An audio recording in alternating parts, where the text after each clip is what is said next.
समर्पयामि घृतस्नानं समर्पयामि मधुस्नानं समर्पयामि शर्करास्नानं समर्पयामि मिलित पंचामृत स्नानं समर्पयामि। જુનાગઢ ઉપરા દાદાની જગ્યા છે. ઉપરા દાદાની જગ્યામાં દર વર્ષે વૃક્ષનો મેળો આવે છે.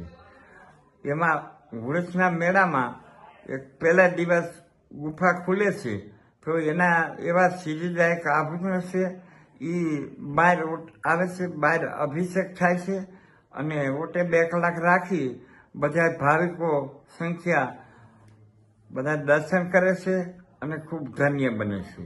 અને આ ગુફાની અંદર છે એ પાછા પધરાવે છે. પછી પાછા એની જે કાંઈ ચંદન વિધિ થાય છે અંદર થાય.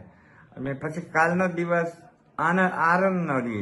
પછી પરમ દિવસ 15 તારીખે દીપમાળા મહેંદી બોલે એ દિવસ છે. અને 16 તારીખે છેલ્લો દી જે ઉરસનો બોલે એ છેલ્લો દી છે. પછી આ દાતાની જગ્યામાં પ્રસાદ તો 24 કલાક ચાલુ 12 માસ રહે છે. 365 દી રાતે જમવાનું હોય, દિવસનું હોય ને એમાં અત્યારે તો મેળો છે એટલે પ્રસાદ તો બધી અઢળક હોય. અને અહીંયા ઉપર દાતાની ગૌશાળા છે, ગાયની 50 ઢોર છે. તો દાતાની દુઆથી અત્યારે જે કાંઈ એના હુકમથી બહુ જ સારું હાલે છે અને ખૂબ જ પબ્લિક આવે છે અને બધી જ્ઞાતિ આવે છે. કોઈ બાકી નહીં રહેતું હોય. ક્યાંય ક્યાંય આવતા છે તો બધા એનો દાતાર છે. દાતારને કોઈ પણ અરજ કરે છે, માથા ટેકાવે છે તો બધાના કામ થઈ જાય છે. તો બધા ફરીને વાપસ આવી અને બાપુને માથા ટેકાવે છે. કોઈ પણના કામ ક્યાં ક્યાંના દુખિયા આવે છે અને કેવા કેવા એના કામ હોય તો એ દરેક કામ દાતાર બાપુ એના કરી દે છે અને થઈ જાય છે. એટલે ખૂબ દાતાર ઉપર વિશ્વાસ રહે છે. કાયમી સીડી ચાલુ રાખે છે અને ખૂબ ધન્ય બને છે. જય દાતા. જય દાતાર.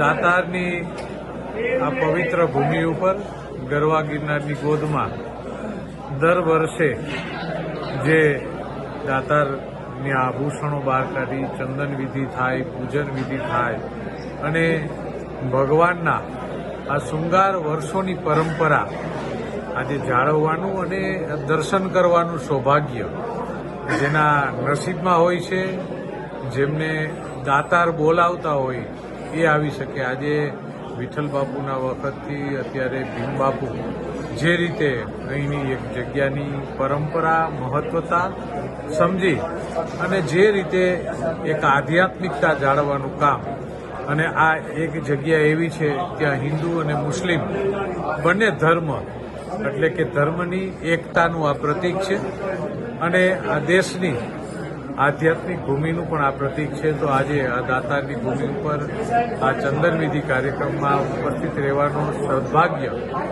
મળી રહ્યું છે. આ વિસ્તારના પ્રતિનિધિ તરીકે 2 વખતથી અહીંયા આવી અને એક પ્રતિનિધિત્વ મળે છે ત્યારે એક આનંદ અને ઉત્સાહ છે.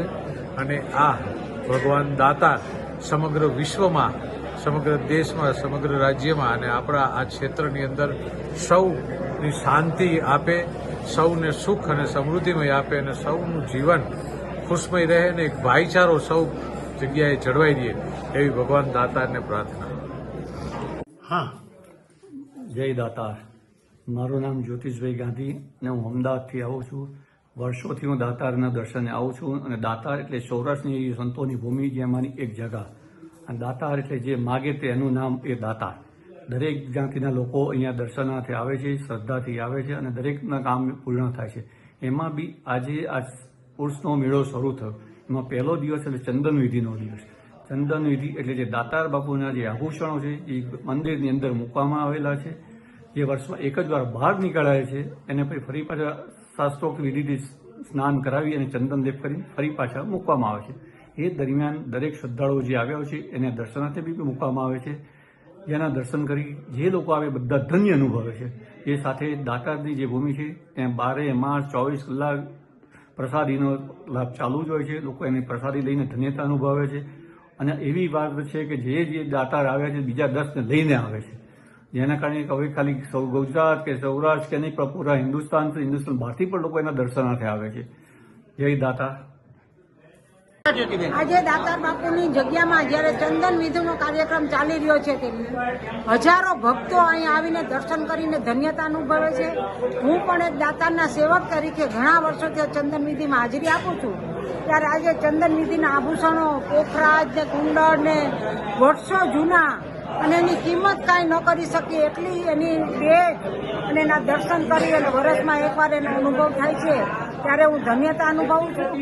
અને જુનાગઢ જિલ્લામાંથી બોમ્બે, રાજકોટ, સુરત ઘણી જગ્યાએથી સેવકો આવીને, મહારાષ્ટ્રમાંથી આવ્યા છે, પુનાથી આવ્યા છે, સેવકો આવીને દર્શન કરીને એનો લાભ લે છે. કે આભૂષણ વર્ષમાં એક જ વાર નીકળે છે. ત્યારે આ દર્શનના અનુભવ કરો અને સવારે 4 વાગ્યા સુધી દર્શનમાં ખુલ્લા રાખવામાં આવે છે. પછી લોબાન થાય ત્યારે દર્શન પાછા આભૂષણ એની જગ્યાએ વયા જાય છે અને ધન્યતા અનુભવી અને પોતે પણ સુખ, શાંતિ અને સમૃદ્ધિ નીવે એવી જય દાતાર.